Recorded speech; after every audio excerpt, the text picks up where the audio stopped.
आज जो हम लोग पढ़ेंगे उसका नाम है इतिहास। ठीक है, तो इतिहास में हम लोग क्लास 8 का जो पहला चैप्टर है उसमें हम लोग पढ़ेंगे क्या। वैसे तो हम लोग पूरा का पूरा चैप्टर आज ही समाप्त करने वाले हैं, लेकिन फिर भी उसके अंदर का टॉपिक को पहले समझ लेते हैं, फिर इतिहास क्या है उसको समझेंगे, उसके बाद अपना क्लास को हम लोग आगे करेंगे। ठीक है, तो ध्यान देंगे। लेक्चर कंटेंट में हमारा है कि इतिहास में तारीख का महत्व। आखिर तारीख क्यों जरूरी है, इतिहास में तारीख क्यों जरूरी है। उसके बाद विज्ञापनों का रुचियों पर प्रभाव, विज्ञापन क्या होता है ना, और रुचि का क्या मतलब होता है, ये सारा बात को हम लोग समझेंगे।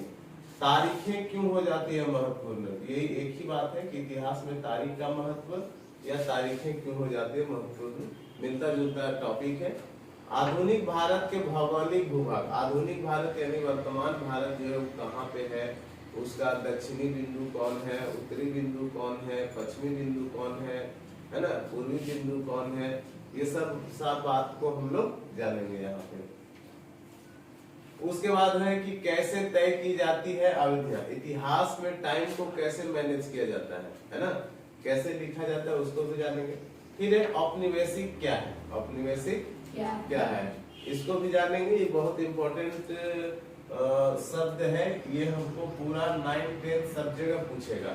यहाँ पे तो अभी डिटेल में बताएगा कि औपनिवेशिक क्या है, लेकिन जब नौमा में जाइएगा तो सीधा डायरेक्ट बोलेगा औपनिवेशिक काल की बात है, उस समय आपको नहीं समझ में आएगा, इसलिए अभी अच्छे से समझ लेना है। ठीक है, उसके बाद आधुनिक ऐतिहासिक का स्रोत, आधुनिक ऐतिहासिक का क्या क्या स्रोत है, कैसे लोग जानता है कि हम लोग कैसे जानते हैं कि बाबर आए थे या फिर इल्तुतमिश आए थे, है ना, या फिर रजिया सुल्तान थी, हम लोग कैसे जानते हैं, हम लोग को आखिर बताया कौन, तो यही स्रोत से हम लोग को पता चलता है। तो जानेंगे कि यहाँ पे क्या क्या स्रोत है।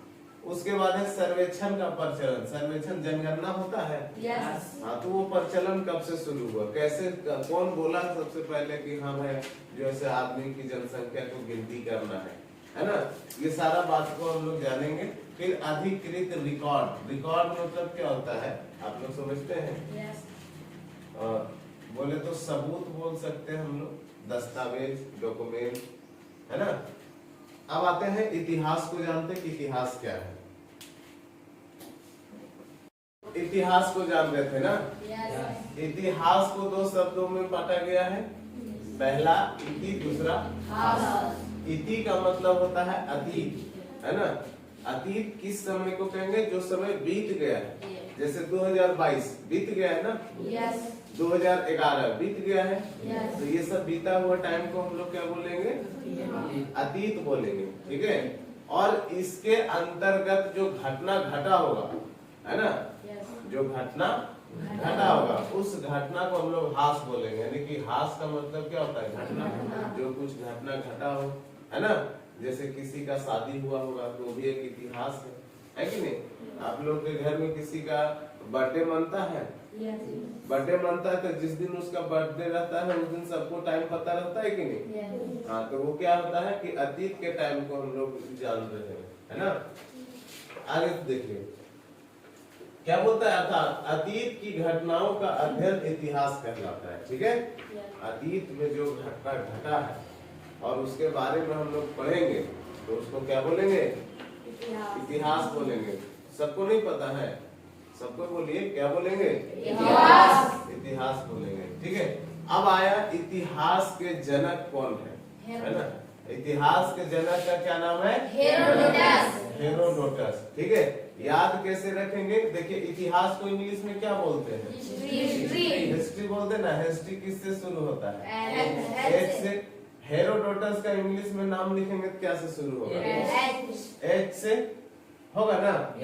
तो याद रखेंगे एच से हिस्ट्री, एच से हेरोडोटस, याद रहेगा।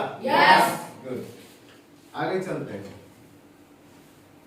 अब देखो इतिहास के कितने भागों में बांटा गया है, तो इतिहास को 3 भागों में बांटा गया है। कितने भागों में, 3 भागों में। सबसे पहला है प्राग ऐतिहासिक काल, ठीक है, दूसरा है आद्य ऐतिहासिक काल, और तीसरा है ऐतिहासिक काल। ठीक है, अब इसका क्या क्या मतलब होता है उसको भी थोड़ा समझ लेते हैं।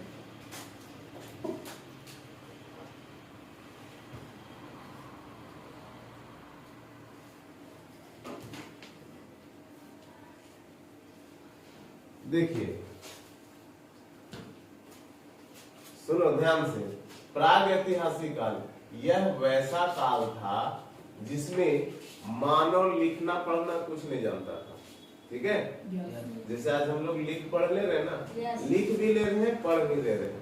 ठीक है, लेकिन यहाँ पे मानव लिखना पढ़ना कुछ नहीं जानता था, सिर्फ पत्थर का उपयोग करना जानता था। किसका उपयोग करना जानता था?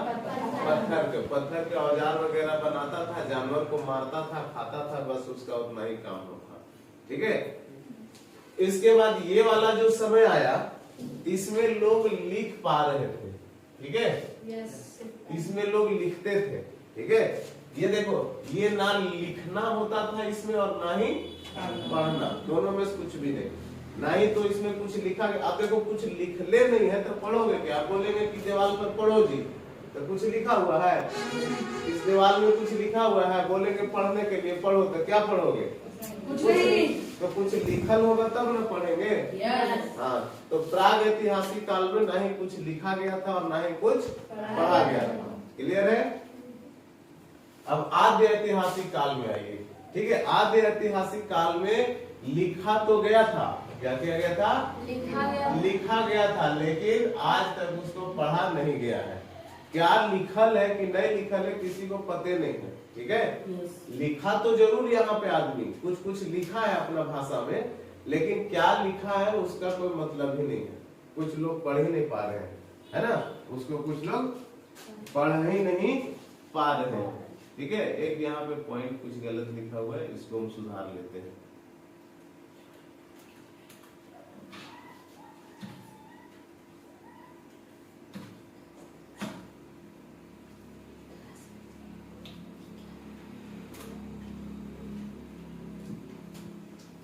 चलिए अब देखिए ऐतिहासिक काल। कौन सा काल? ऐतिहासिक काल। ये एक ऐसा समय है जहाँ पे लोग लिखे भी हैं और पढ़े भी हैं।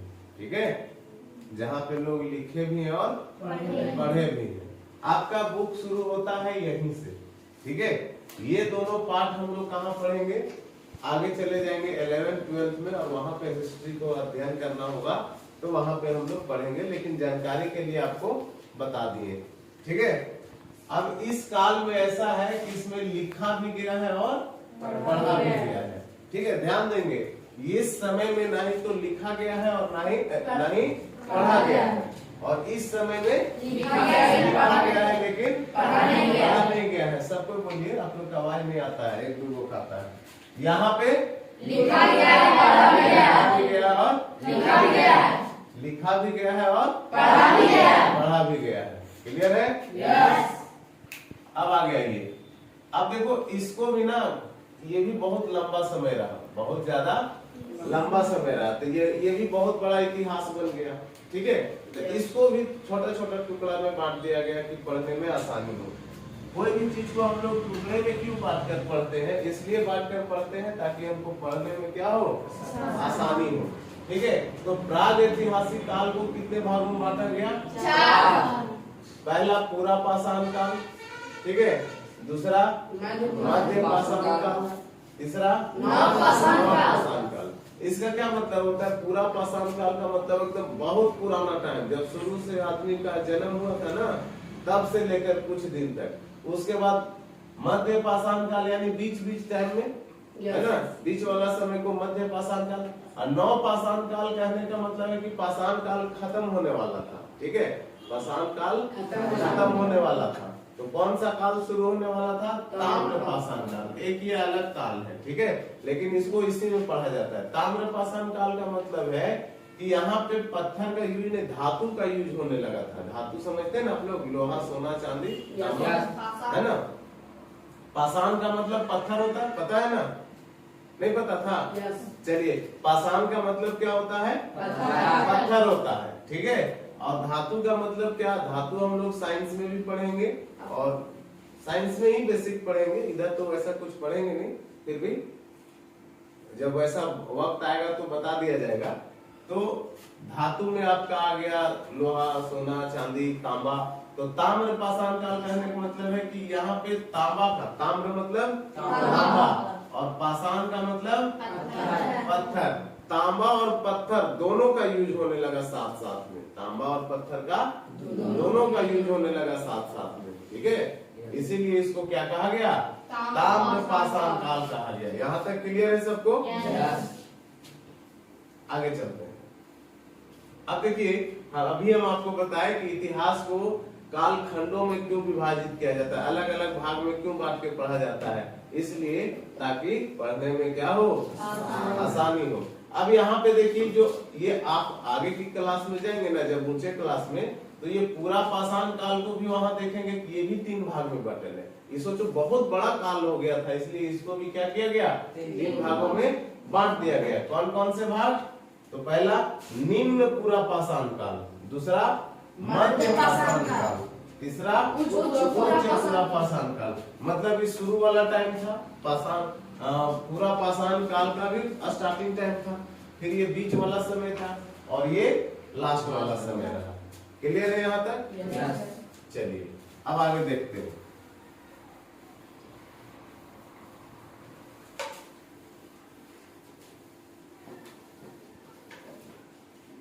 इसको समझिए, आद्य ऐतिहासिक काल। इसमें ना सिंधु सभ्यता को हम लोग पढ़ेंगे। कौन सा सभ्यता? सिंधु सभ्यता को पढ़ेंगे, कांसा सभ्यता को पढ़ेंगे, ठीक है। उसके बाद हड़प्पा सभ्यता को पढ़ेंगे। नाम सुने हैं आप लोग? क्लास 7 में सुने होंगे ना? हाँ। उसके बाद अब आ जाइए ऐतिहासिक काल में। ऐतिहासिक काल में सबसे पहला हमारा प्राचीन काल है ना। कौन सा काल? प्राचीन काल, जिसमें मौर्य काल वगैरह को पढ़ना था, है ना। राजा अशोक को पढ़ना था, ठीक है। बहुत से मंदिर के बारे में पढ़ना था कि नहीं। फिर आया हमारा मध्य काल।